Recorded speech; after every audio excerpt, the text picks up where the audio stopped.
Hello my friends, it's the Game Boy Geek here, and today we find ourselves in a fantastical, war-torn world of Akathena, where you'll be one of many possible champions, along with their reinforcements, trying to take out the other's champions. Now, you'll be using a card-driven system to formulate your strategies to be the last champion standing.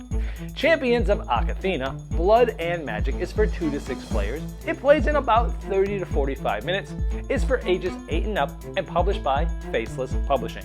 Now it's on Kickstarter right now, so I'm going to show you how the game works, and I'll see you on the other side.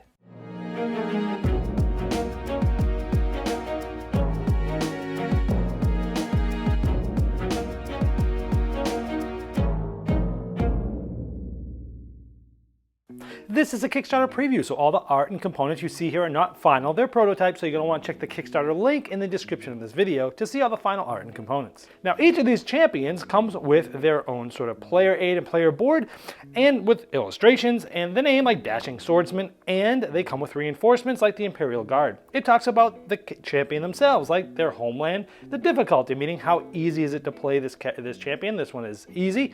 And it talks about playstyle. The Dashing Swordsman is the champion for you if you like to enjoy assisting your allies by giving them cards or disabling enemies, and you prefer to talk their way out of trouble, but it's also an expert fencer. And his reinforcement, the Imperial Guard, is a keen archer and has higher than average defense. And then each of them has a backstory. And at the bottom, it sort of has a summary of its statistics, like, hey, he's not very good at skill or magic, but he's really good with attacking and defending, for example. Now, each champion also comes with its own deck of cards, which, again, feeds into the playstyle, into all of the stats, and this is the main thing that's going to, create your strategies for the game, because this is a very card-driven game. And each champion and reinforcement set comes with its own miniatures, and some of them come with multiple reinforcements.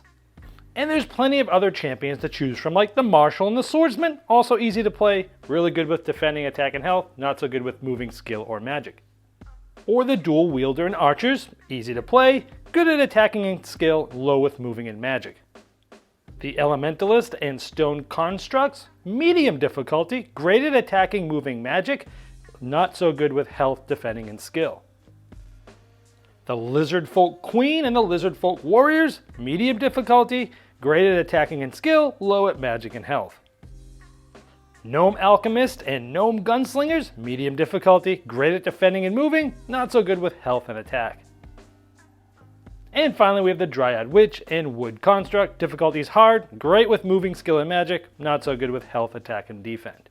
Now here's a look at some of the sculpts for some of the miniatures in the game.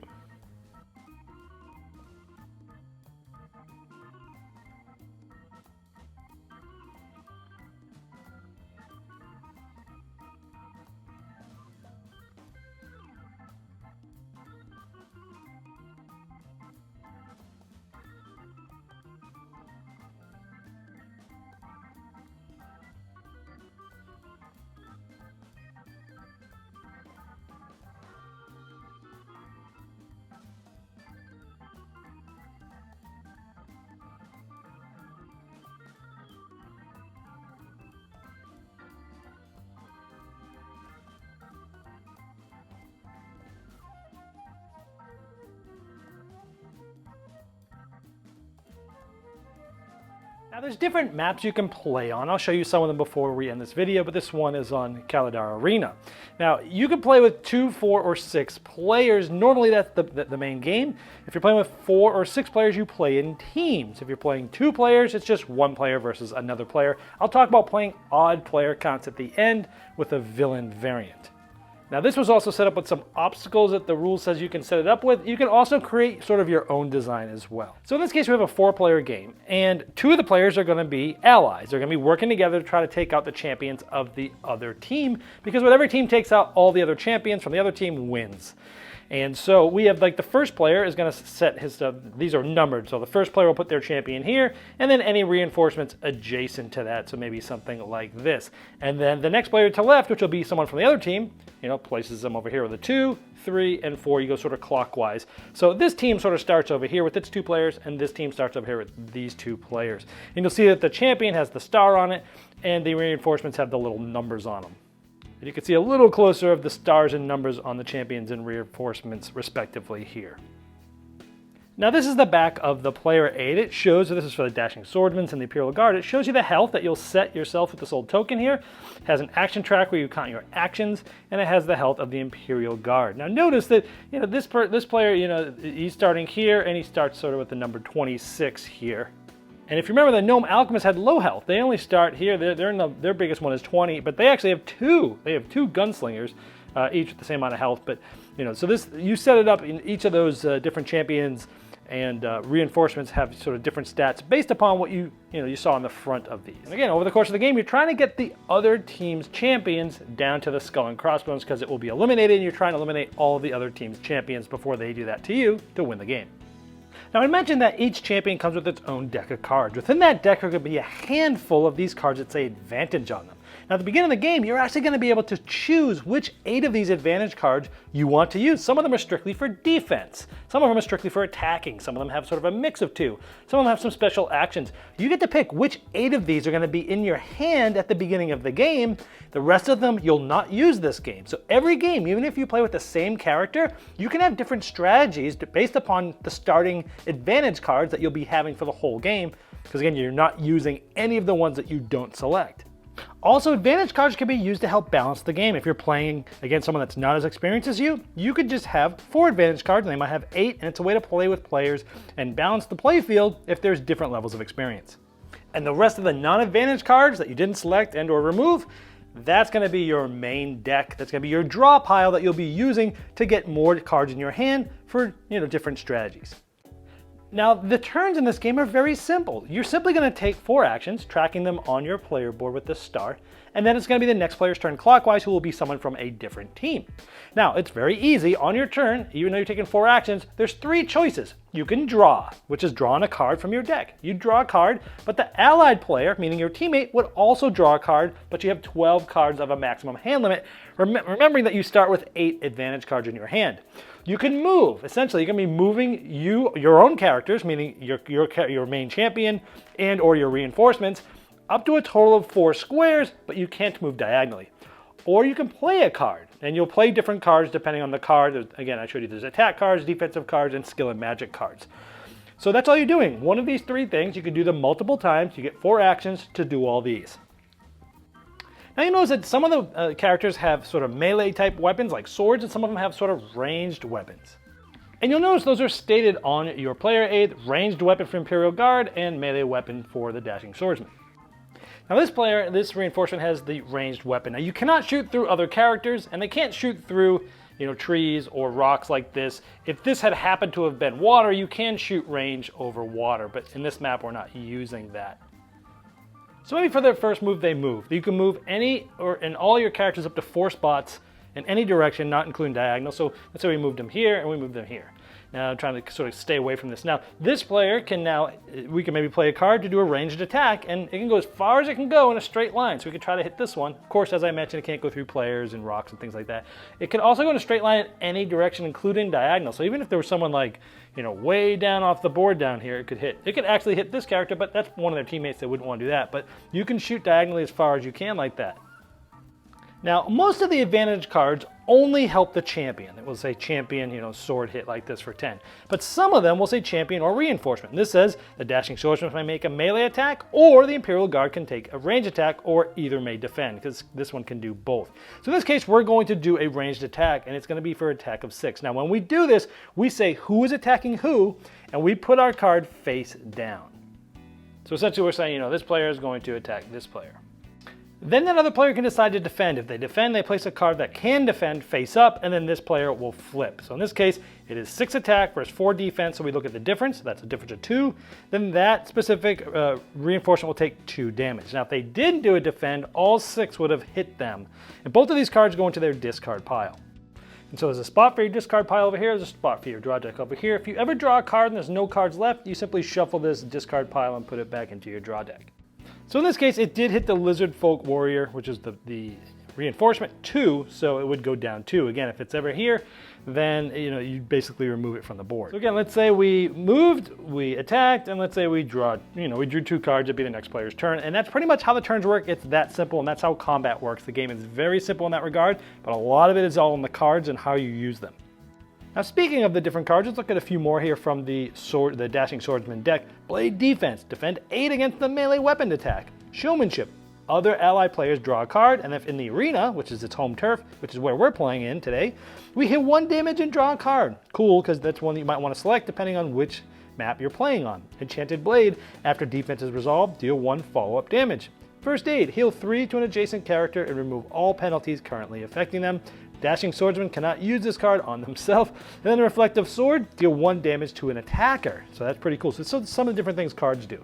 Now let's take a look at some of the cards in the Dryad Witch deck. They're really good at magic, but let's look at this. Enchanting Defense, defend 8 against melee natural attacks and attacks from humans. Now some of the, each of the champions have a race, and so depending on who you're playing against, certain cards might go against that. Telekinetic Push. May fly move any target up to 8, may deal 1 damage to target. That's really cool. You're essentially like pushing them away and damaging them. Recall Spell. Choose any player. They can pick up to 2 chosen cards from the discard pile. Change the world. All enemies take 1 damage and may land move every character 1. Enter the Mind. Target player shows you their hand, and then you choose 3 non-advantage cards to discard from it. Stunning Gaze. Target loses their first action on their turn, and Kiss of Death. Adjacent target takes 6 damage, 8 if human, again targeting humans. If target dies, heal 3. Pretty cool. And then Wink, this card does not count as an action, but you get to draw a card. So every deck is just very different. Now that's pretty much how the game is played. Again, you're trying to get all the champions from the other team with 0 health, because when they have 0 health, they're removed from the board, but they can still take their turns if their reinforcements are still have any health left. But in this case, since the champion was 0 health, you'd get rid of all the champion cards that you have pretty much in the game. You'd get rid of them. You'd still be able to play the ones that say /reinforcement, but the ones that say just champion would get removed from the game. Now let's look at some of the other maps, the Lockfire Swamp. And again, certain cards and players' decks will have to do with which turf you're in and things like that, which area you're in. And again, there's going to be pawns that you could place out. Again, the rules can tell you where to place other certain pawns, or you can make your own. And you cannot land move through these, but you can make range attacks or fly move over those. Now here is the Crossroads, which has all different types of turf. And here's the 1s, 2s, 3s, and 4s where you would start on. And essentially, it's considered the arena, the forest, the mountain, and the swamp for resolving card effects. So it's kind of like a wild, if you will. Now we talked about how rocks and ponds work, but the trees themselves, you cannot stand on, land move, or fly move through them, or attack over. They pretty much block everything. And the last board I'm going to show you is the Dragon's Lair, and this brings us to one of the many variants in the game, which is the Villain variant. This allows you to play with an odd number of players. Now, in conjunction with that Dragon's Lair, you can also use magical treasures, but you can also use this, when you're not playing with the dragon. Now, these magical treasures are pretty cool because each team will draw 8 magical treasures randomly, and as a team, they review the cards and decide which 2 of them to add to each player's starting hand, and the rest of them just get removed from play. Now, when you play these cards, instead of just, putting them in your discard pile, they're removed from play, so it's essentially like a one-time use. Also, if you're adjacent to your ally's champion, you can pass them one of your magical treasure cards, and that doesn't even count as an action. And as you can see, they do very powerful things like 10 attack, treated as a ranged magic attack. The Templar's Ring, all allied players draw a card, but heal 2 to all allied characters within 2 squares. It's also 8 defense, and also some cool magic things like the Power Gemstone. All allied players draw a card, choose any player, and they may draw up to 2 cards. So these things do all sorts of different things as well. Now in villain mode, one player is going to play the villain, in this case, a huge dragon. Now this is a prototype, so check the Kickstarter link in the description of this video to see what the dragon will look like in its full glory. But you can also see how much bigger it is than one of the smaller miniatures there. I mean, it towers over it. One player is going to be the villain, in this case the dragon, and up to 2 to 6 other players will work against the villain to try to defeat it. So essentially it's like a 1 versus many mode to play. Now the dragon starts over the treasure pile, and the other champions start in the numbered spots. In this case, we have 4 other players trying to take it out. Now you'll actually be able to set up both the dragon and the other players depending on how many magical treasures they have and how many of each of the certain cards that the dragon will get depending on the difficulty level that you want to set. So in this case, like for example, the missing skill cards, the easier the difficulty, the more of those the dragon has. And these are essentially like, there's 0 defense. They're treated as if no defense was played. It sort of like clogs up, their hand, if you will. And then with the advantage card, you'll get more and more of those the stronger the dragon gets. So the dragon has some advantage cards as well. Now the dragon also has its own player board, and look at the health. Oh my gosh, starts way up here. You got to get him down for the first, basically has 79 health, all the way you got to get him down to here.